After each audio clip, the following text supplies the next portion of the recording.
Am I the a-hole for refusing to babysit the golden child's baby after he disowned me for being adopted? Plus updates. Original post. I, 20 female, was adopted when I was 16 by my half-brother and his wife, who were in their late 30s at a time. They already had 6 children when they adopted me, but it was never an issue. They have treated me like their own kids since they met me, and later adopted me. So did all their other kids. Except for one, their golden child who is only 4 months older than me, who we will call Chad. Chad has always been an insensitive a-hole to literally everyone, including our other siblings. He would literally fist fight our older sister, say horrible and mean things to everyone, and get away with it. He also had extreme anger issues that would cause broken doors, holes in walls, etc. He also got to do everything me and my sister were never able to do. Got a free car, go out at night, etc. When we were still in school together during high school, he got up in front of our whole class year and told everyone I wasn't his sister, and never would be. He then told me in front of his friends that I would never be a part of his family, and I should just get over it, and walked off. This was not a one-and-done thing. He would keep doing this up until he moved out and I stopped seeing/talking to him.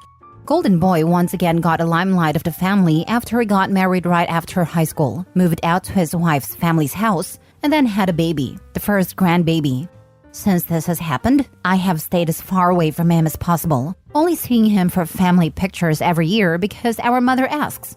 Recently, I decided to come forward to our mom about what he said and did because she was upset about how I was distancing myself from him. She basically pulled the "that's still my kid and it's my first grandbaby" card as the reason she wasn't going to be upset over it.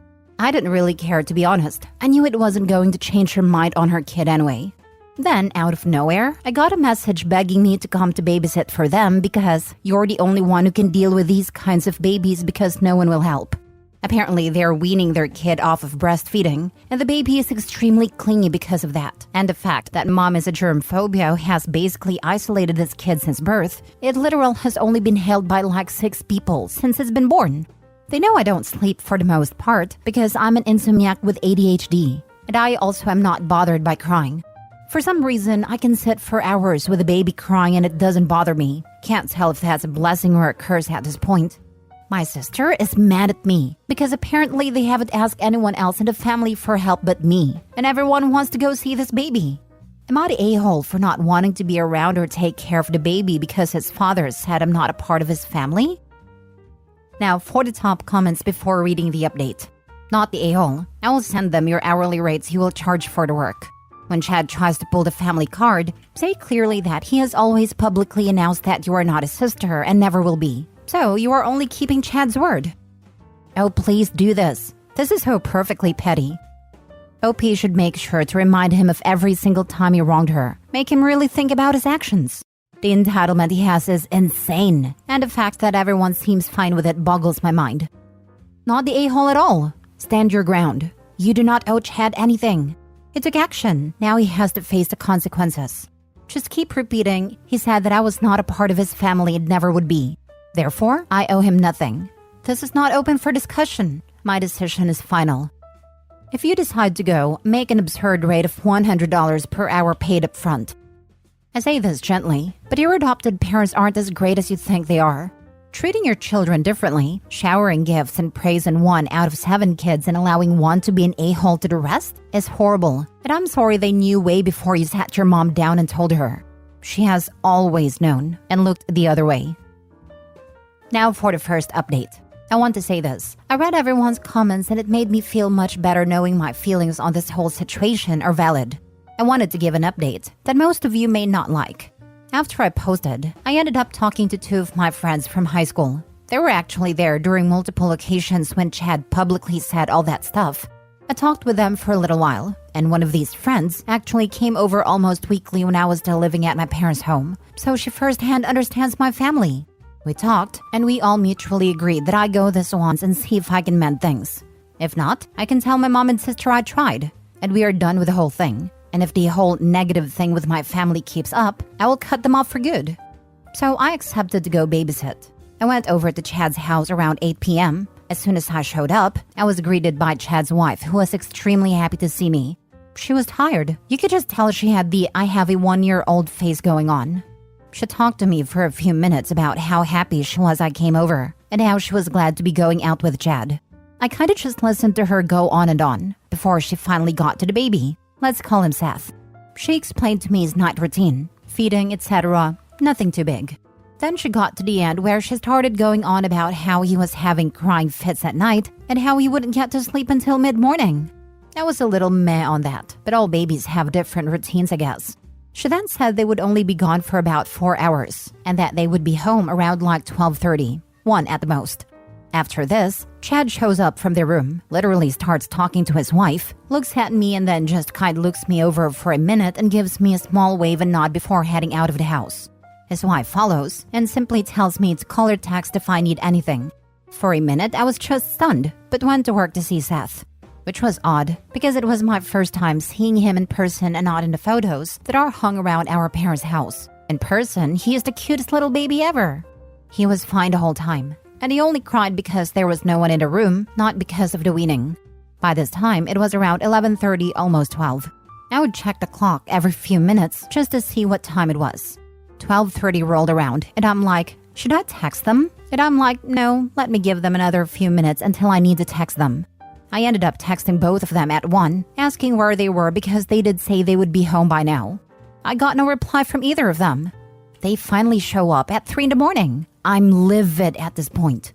Not even over having to take care of Seth for a longer period of time, but just because they never texted me back. Like, what if there was emergency or something? They walk into the living room and I'm just like, I texted asking where y'all were and no one answered. And Chad's wife starts saying, oh, Chad said it was fine and that it would only be an hour more. And I was like, you know what? It's fine. Whatever. Seth is sleeping. She looks at me all weird and I rolled my eyes, say, it's not the weaning that makes him cry at night. He gets lonely. He's clingy. Just let him know you are in the room when he starts crying and he will go right back to sleep. I started to walk out with my stuff. As I was right about to walk completely past Chad, I turned around and was like, so you aren't going to say anything to me? After I looked after your kid for like 7 hours now? He snorted at me and was like, no, my wife is the one who talked to me into this anyway. Mad at his point, I said, so this wasn't, I don't know, possibly a way to be able to apologize for high school? Or maybe all those other times you decide to outcast me from the family? Because I was under the impression that maybe you want to patch things up because of you asking me of all people to watch your kid. He sat there for a minute and just said, what should I apologize? Because literally nothing from high school has changed. Man, you really do need to just grow up and understand that me and my wife aren't going to cater to you like mom and dad did. Because you're adopted. You ain't our family and you won't ever be. At this point, I just got in my car and left. I ended up texting my mom about all of it, thinking she would get it in the morning when she woke up. No, of course she had to be awake. She apparently told Chad's wife about the conversation we had about all the stuff Chad had said and done to me in school. Apparently, his wife felt bad because she had an adopted sister too, and felt horrible that Chad had done and said all those things. Apparently, mom didn't know about Chad asking about the babysitting thing until now, and she started talking to the wife who is now upset. Apparently, she thought Chad would have changed since then and didn't think he will act the way he did when I left. I told my mom that I'm done with him and that if something ever happened with Seth, then I would be there, but I was done with them until that happens.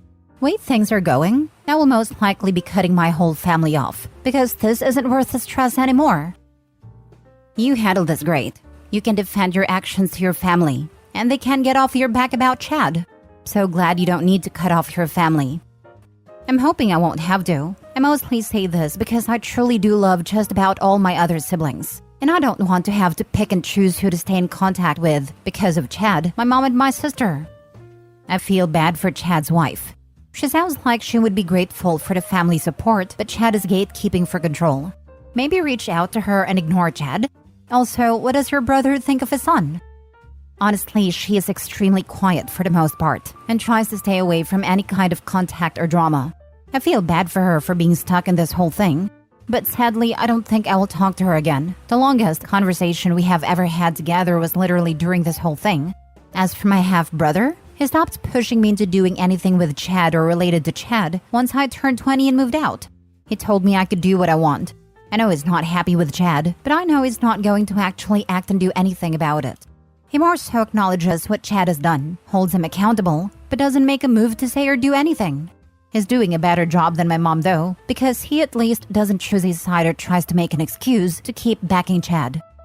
Can you ask your mom why she accepts Chad treating you like this? Let her know explicitly that it's hurtful that everyone seems to be okay with him treating you like this, even though it's ridiculous to have to explain. When I had a talk with her about all the stuff Chad did, she made it clear that she still loves Chad extremely, and that that's her son and grandbaby, and it's not going to change anything. Acting as if by me telling her what he did and how it hurt me was a cause to somehow make her choose which child to love or something. Even though it wasn't, and I made that clear. But clearly we see which one she chose. I also try to find out why she doesn't see the problem with how most of the family sees the whole thing, and I still can't get a clear answer as to why she's okay with it.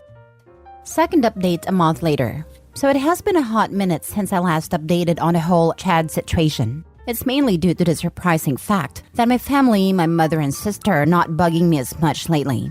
The first day or two after the interaction with Chad was a bit hectic. Both of them are blowing up my phone, trying to get me to talk to them. Mostly my mom just making excuses for Chad, and my sister trying to basically just tell me to get over it. I ended up telling the both of them, in text and over the phone, and I would be cutting myself off completely from Chad and his little family. This sparked some anger, but my mother soon went quiet and later my sister. Everything seemed to be going pretty good after that for a while. That was until a week later when my sister showed up unannounced at my apartment demanding that I take the blessing of getting to be around Chad's sheltered child when no one else seemed to be able to. Basically acting like it was some huge honor that I was asked to babysit. I almost snapped. I wanted to call her a witch and to get off my property and not come back because I was just so sick of it. But I didn't. For my doorstep, I told her that if she wanted to see the baby so bad, just go over and see it. It wasn't my issue to deal with, then slammed the door in her face and watched her leave. It's been radio silent for a while now until earlier this week. I was scrolling on Instagram when I noticed that my oldest brother, the one that I get along super well and supported me about cutting Chad off, and his girlfriend of 4 years, the same age as me, are now engaged, and posted pictures of the proposal. I noticed the post had been made last week, but no one had told me? Not even my mother? I texted my brother's girlfriend asking her about literally everything that was happening. And she was surprised because my mother had said she had told everyone in the family about the wedding. She then told me that they would be holding a family meeting at my parents' house to talk about the wedding plans, and I said okay. The meeting was for today around dinner time. I showed up and walked into the house and noticed that a lot of stuff was different decoration-wise. My parents had our family photos all arranged around the living room and a few random frames with multiple small photos in them as well. I noticed that they had replaced multiple small photos of specifically me from the frames and replaced them with now pictures of Chad and his wife, and my older brother and his girlfriend.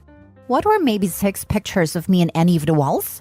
There were 2 now, a baby picture of me and my senior high school photo that are now in the hallway, not even in the living room. I ignored it and didn't say anything.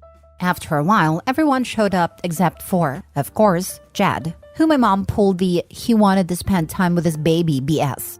They all started talking about the people plans of the party, aka people who were going to be key parts of the wedding cast.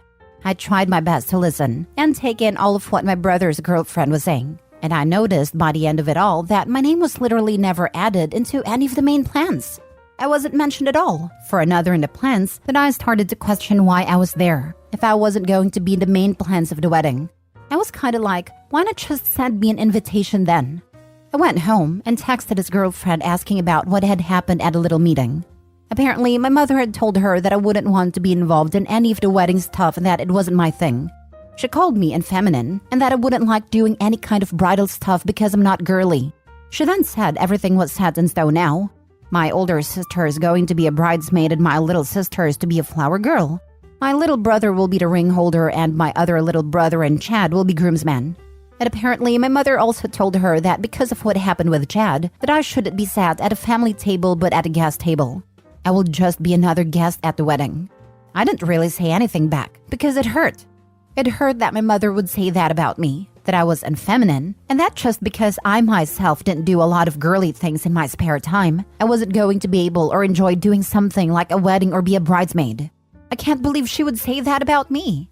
To be honest, I don't know if I'm even going to go. The wedding is scheduled for the end of the year. It sounds stupid and petty, but this hurt me. It hurt that I'm being outcasted, most likely due to Chad once again. As I'm typing this, my sister is texting me about how she's helping plan all the bride stuff. Honestly, I'm going to leave it off at this for right now, because I don't know how to even feel, if you know what I mean right now. What's your older brother's take on it? Does he know about you being excluded? We had a small talk about it, but he is in a hard spot now seeing as they have already finalized who they want on the wedding party. And I guess his fiancée had already talked to everyone who she wants on her bridal team. The one thing he said that he's going to try and get changed is the table seating, because he thinks that what my mom said about the whole Chad thing is stupid. He said that he will try and get me back at a family table just away from Chad and his family. Do you actually want to go to the wedding?